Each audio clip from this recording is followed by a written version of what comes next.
Hi everyone, and welcome to our sixth Full Steam Ahead episode. My name's Kaylin, and with me I have Neve. Hi everyone.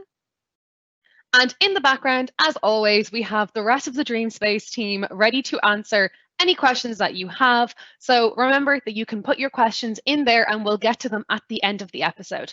You can also put the webinar on pause at any point if you need to go and grab some more materials or just continue with your build. So keep that in mind. We're so lucky today because we have David Pollard with us as our special guest. Hi, David. Hi, so David, do you want to tell us a little bit about yourself and where you're from, what your role is? Hey, thanks for having me, Kaylin. It's great to be here. And yeah, so I'm from the middle of Ireland in Offaly. So that's where I'm based. At the moment, I'm in County Wicklow, up in the hills, avoiding all of humanity, which is. And I suppose I've got a few different roles, but the one that I think most people will know me for is my work with the Rehab Group. So I'm the Innovation Projects Manager for them. And really what that means is looking at new ways and new technologies to support people to be more included in society. Okay, wow, and you're in a beautiful part of the country there as well. So very interested about your job, but how did you get to be where you are now? How did you get involved? I took a bit of a detour at some stage, so I didn't go the usual path. So my I suppose the path is not exactly a straight one. I started out actually in my Leaving Cert. I ended up failing maths, which people were telling me, oh my goodness, how can you fail maths in your Leaving Cert?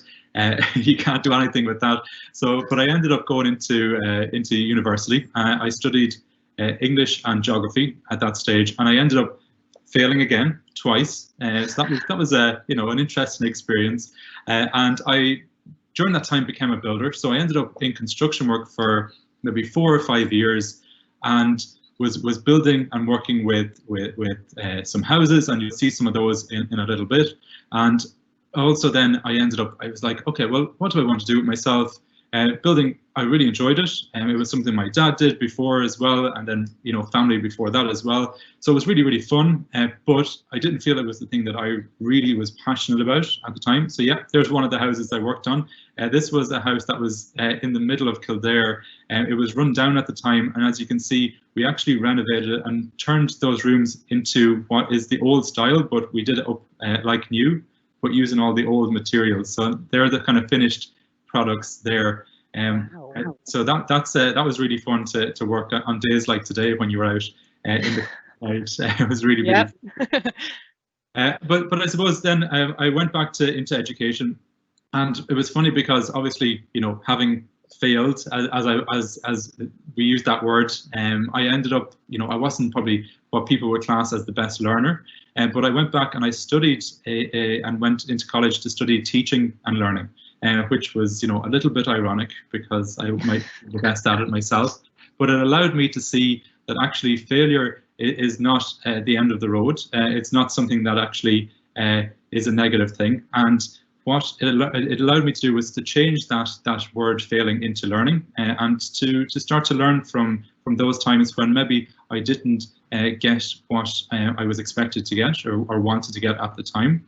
And I started to go, well, actually, maybe I learn a little bit differently to some other people. And then I got curious about, maybe other people learn differently too, and started to teach with young adults with learning disabilities at the time, which was not something that I anticipated doing. I went into the classroom, started to work with them, learned a lot about how people learn differently, and ended up getting a role in that organization with the Rehab Group, looking at new technologies and supports for people, actually for thousands of people in the company, not just for those students that were in my classroom. So it kind of doing the same thing as I was doing a few years back with 10 people, now just doing it with a lot more.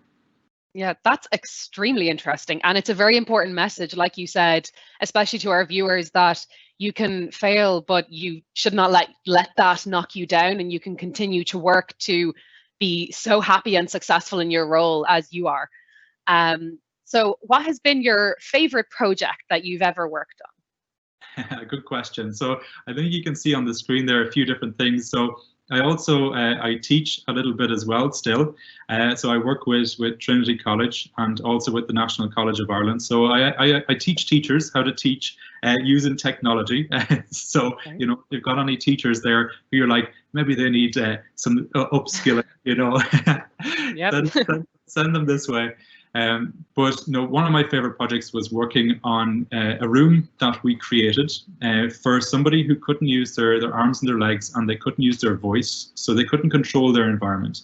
And what we did was we ended up spending some months with that person trying to understand what they needed, and then working, actually Microsoft were involved at some point within this as well, creating a space that allowed that person to control their environment, so to control their TV, to control the lights in their room, their blinds, completely by just using their eyes.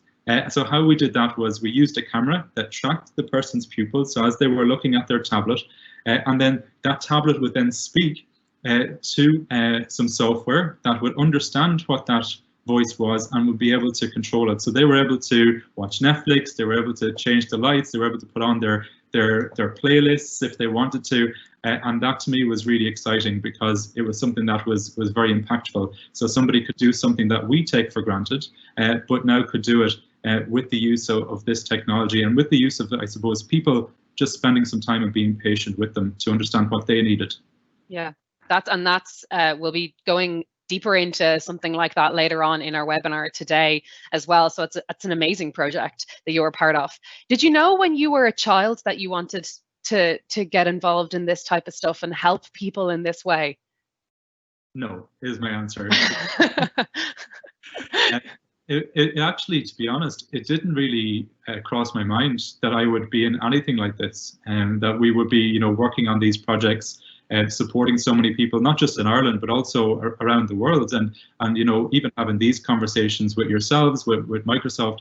To be honest, I wanted to be a footballer. That was really the height of my ambition at the time. And really, when I ended up in that classroom after going back to college for that second time, I didn't anticipate being in a classroom working with people with different needs and with different challenges.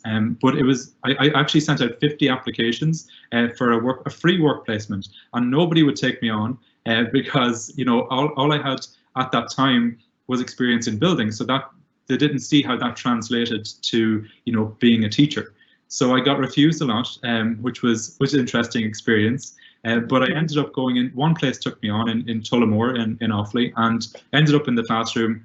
And the first day I was kind of, you know, blown away. I couldn't believe that I was there, and I was learning so much about this area, and it hooked me. And working with people who can teach you so much about different perspectives and different experiences was incredible to me, and it really helped me to learn. So even though I was teaching, every day I was going in, I was learning something new from them about, you know, how to be more inclusive, or how to talk to somebody so that they can understand clearly, or, you know, if somebody is deaf or has a hearing impairment, how do I communicate with that person? And so there were so many things that were there, even understanding people who are autistic as well, in terms of how they communicate and how they perceive things, and elements like that around sensory issues. So, you know, what lights were suitable for a classroom and things like that, things that I would never have thought of, that we take for granted at times.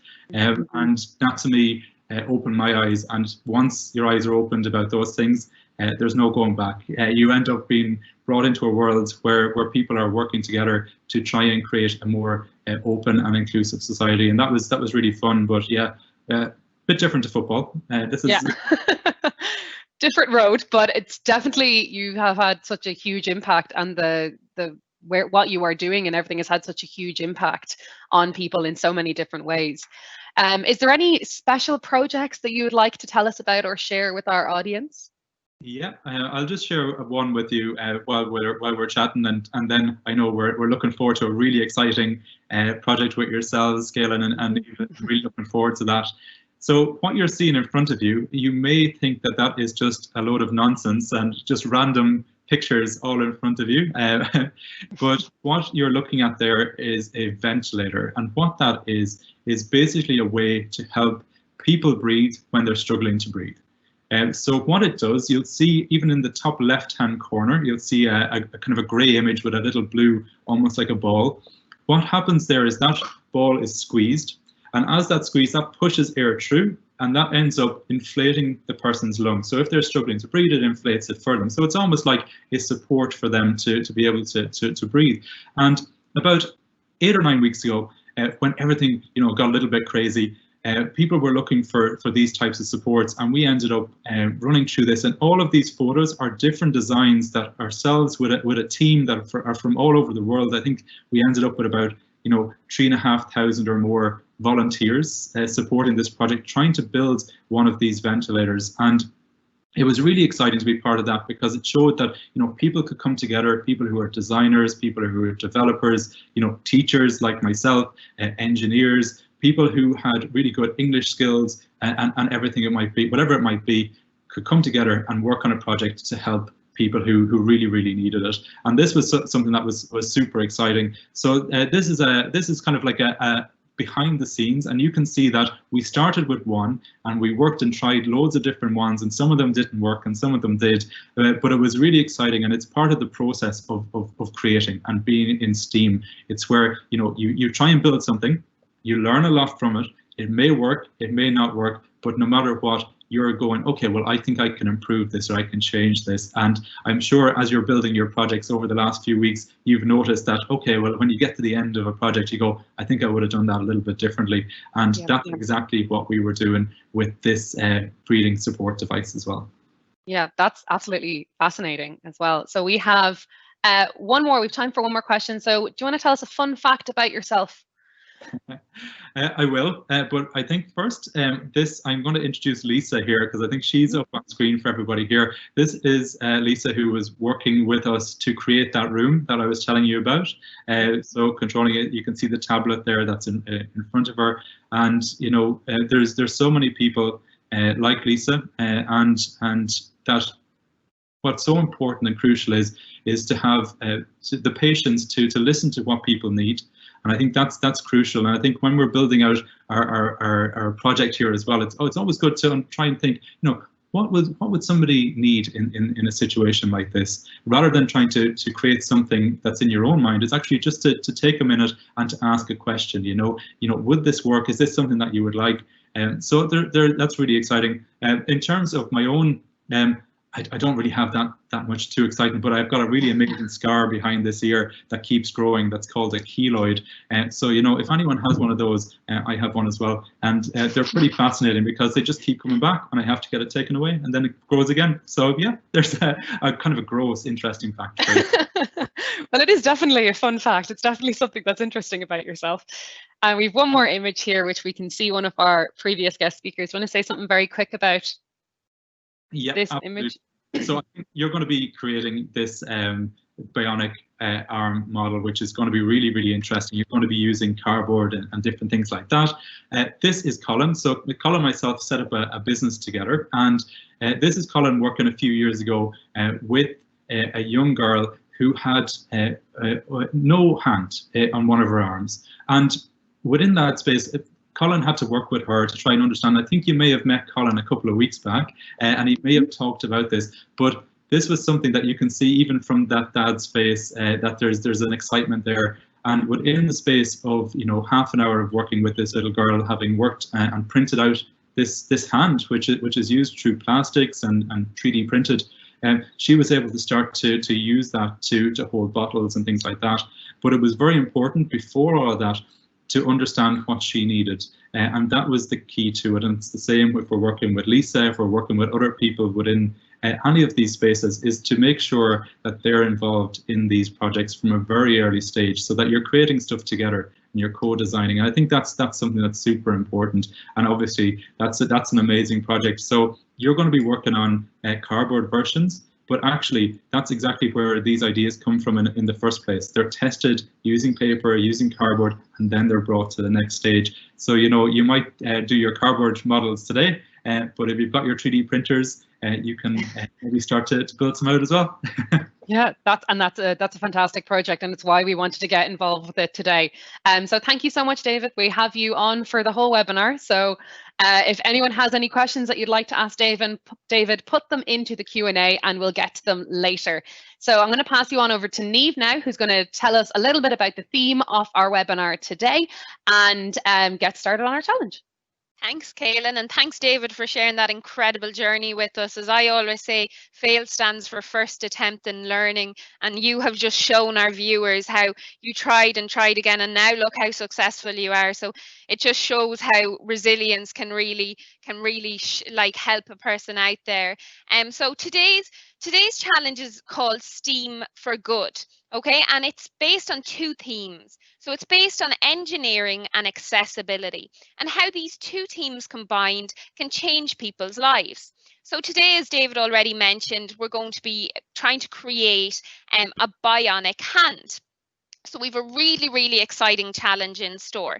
So I'm going to go through maybe the materials recommended for today's challenge. And as usual, the materials are available on the Wakelet in the full Steam Ahead series. So we recommend that you would use maybe one item from the blue section, 2 items from the yellow section, 1 item from the green section, and then 1 item from the pink section. But bearing in mind, once you pick your 1 item from the pink section, we want you to get 5 pieces of that item. So for example, if you pick the string, get 5 pieces of string. Okay, so as I say, they're on the Wakelet if you haven't had time to go through them properly, and you can improvise as usual and use something you feel would work instead. So today we're creating a bionic hand.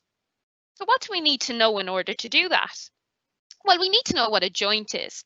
And a joint is a point at which 2 parts of the skeleton are fitted together. And we have 4 joints in our body. So we've 4 different types of joints in our body. Okay, we've lots of joints, but we've 4 different types. And today we're going to be focusing on the hinge joint. Okay, and the hinge joint is like the joint in our finger. So as I bend my finger, it's hinging, and there's 2 different hinge joints in this finger, and a hinge joint allows us to go up and down. But however, with the hinge joint we can't go side to side. So although our finger can move side to side, that's coming from this joint down here. It's not coming from this point, so I can't move my finger from side to side at this joint. Okay, so that's a hinge joint. And another example of a hinge joint in the body would be the knee. The knee is another perfect example of a hinge joint. Okay, however, the joint in our wrist, that'd be a little bit different because we can go up and down with it and we can go side to side. That's a slightly different one. Today we're focusing on the hinge joint. So in robotics, end effectors are the part of a robot that impact with the environment, okay, or that interact with the environment. And there are 3 main types of end effectors. So there are mechanical, magnetic, and vacuum. And end effectors can vary quite significantly depending on the task that they are required to perform. So they can look really very different from one another.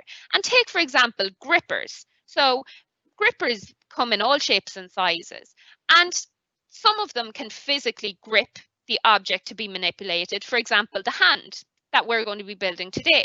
So it's going to physically grip the item to be manipulated. However, others can puncture objects with needles in order to grip them. Some use glue in order to grip the objects, and some use a vacuum to suck up the objects. Others use magnets in order to pick up and drop magnetic objects. So effectors can also be tools, for example, drills, screwdrivers, and welding torches. So that's a lot of information to absorb today. So even if you just take 2 or 3 key points, that's no problem at all. So now I'm going to pass you back over to Kaylin, and Kaylin is going to get started on the build. Thank you, Niamh, for explaining our challenge, and we've a lovely little video here of David showing off our challenge. We're very excited to get started. So there's a few different questions that we'd like to go through as usual before we start our challenge. So just keep these in mind when you're going through your build. So how can we use this equipment to recreate the bionic hand model? Will the strength of materials have the effect on our build? And what tasks can you perform well with our build, and what tasks will perform poorly. So do write down what you guess or what you are predicting will happen and what you will predict will work and will not work. You'll see how I do that in a few minutes. So do remember to write those down. But for now, let's get started on our challenge. I've grabbed all the materials that I need and I'm ready to get started on this challenge. So the first thing that I need to do is I need to trace around my hand on just a plain piece of paper.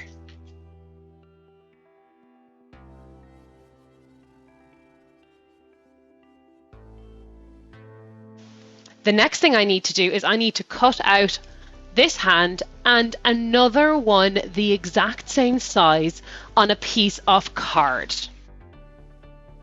So I'm going to cut down this page and stick them together so that they don't move when I'm cutting them out.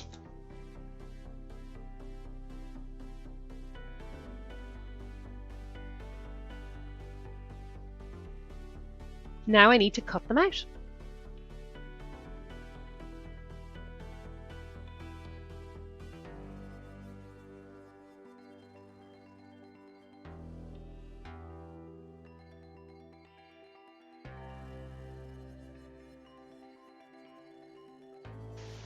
Now I need to separate these two by just pulling off that bit of tape. And on my card, which is my yellow piece, I need to try and draw 3 lines where the joints are on my actual fingers. Okay, so I'm going to need one here, one in the middle, and then one down at the bottom. But on my thumb, I only have to have 1, 2, because there's only 2 joints on my finger. So if I look at my hand and I bend my hand, I'm able to see where those joints are. And you can see that there's almost little wrinkles there on my hand. So that's where I need to draw the lines on my fingers.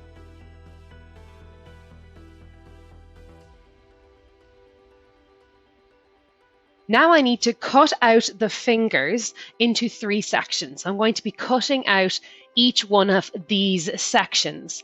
And then I want to stick them on top of my hand, but I don't want them to be the exact same size. So I might have to trim them down a little bit so that they will be like joints on my actual hand.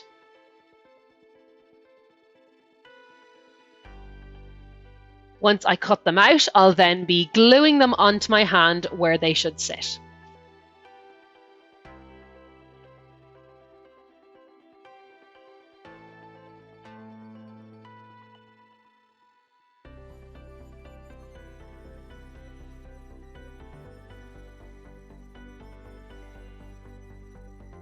Now I need to do that for every finger.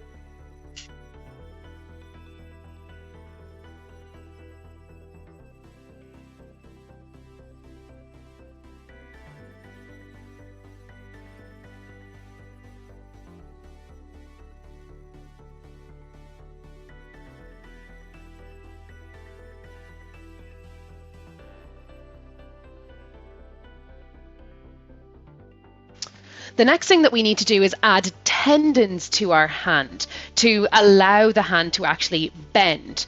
So we're going to be using our straws and we're going to have to stick down a small piece of the straw on each one of these pieces of card here.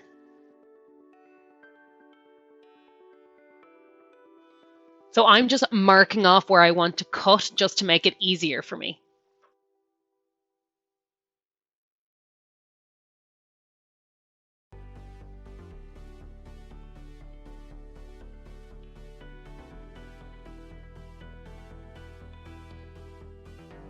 An important thing that you need to do is make sure that the straws are in a straight line, and you'll see why later on. Now that I have it done on one of the fingers, I'm going to go ahead and do the exact same thing on each one of the fingers here. Okay, so I have stuck on a piece of straw to the bottom 2, and I have left the top of each one there free apart from the thumb where I have a piece of straw on both. The next thing I need to do is put 5 straws down the bottom here to connect with these ones on the fingers.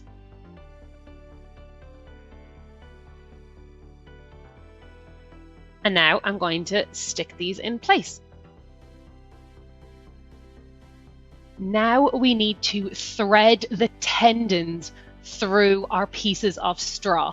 So I'm going to take a piece of yarn that is the length from my hand to my shoulder, and I need to string it through this straw and then up through the baby finger.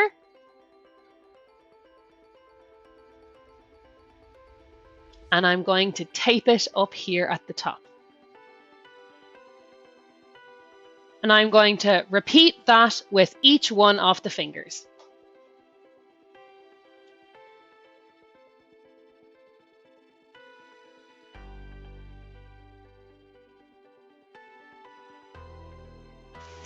Okay, so I have all of my tendons in there, and now whenever I pull one of these strings, those fingers bend up and can grab.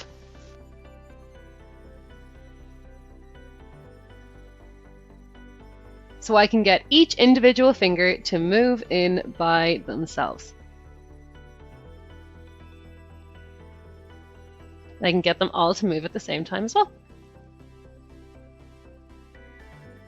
Let's see if we can get the hand to pick up an empty plastic cup.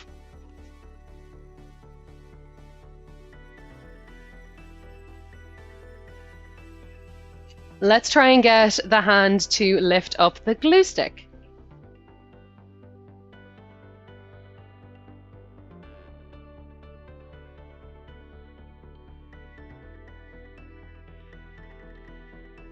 Let's try and get the hand to try and lift up a candle.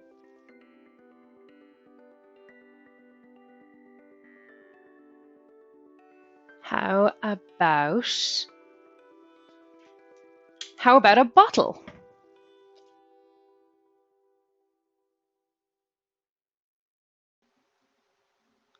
Okay, so that was our build for today. That was our end effector. Our hand there, and it was a really interesting build when I was doing it.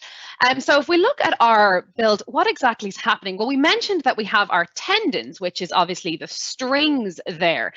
But when we tried to test it out, it wasn't able to lift up all of the objects. It was able to lift up the cup because it was easy enough to grab and it was light.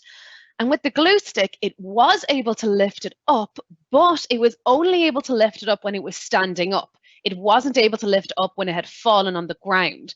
So I want you to think about that at home now and put into the Q&A section, how do you think we could have adapted our hand or added something to our hand to make it able to lift up the glue stick? And then it wasn't able to lift up our candle or our bottle, but I think that was just because it wasn't strong enough. So yet again, put into the Q&A, what could we do to our hand to make it stronger? So what can we do to make it stronger and also have a better grip on items? Okay, so now, Niamh, I think you were keeping an eye on the Q&A to see if we had any questions for David. So I'm going to pass on over to David and Niamh now. Thanks, Kaylin. I was indeed, and there are some great questions for David. So the first question, David, I'm going to ask you is, what did you think of the challenge, the completed challenge there? And I can see you're still on mute there, David. Sorry. I love technology. It's great. You did a great job, Kaylin, on that. I thought that you made it look super easy because when I've done it before, we've done it with Dublin Maker, where we've had maybe 100 families passing through, working with us to try and get it all done during a day. It's messy. It can take a few efforts on it. So you did a great job in showcasing that really well. Really would be really interesting to hear next week how people get on trying to make it stronger and see if they can find new materials to add to that. But really brilliant, really great stuff. That would be great to hear how everyone gets on. Another question we have, David, is can the eye technology be used by anyone? So I presume it's maybe where can you find the technology to use it? If is it free or how do you get it? Yeah, so it's a really good question, Niamh, on that one. And the answer is no. It's like most technologies, that there's no one size fits all, unfortunately. And it's something that needs to be tested, and you can check it out. But for most people, it works really well. Like for any of us here, we could try it and it would work almost immediately. So there's different technologies that you can use to access that.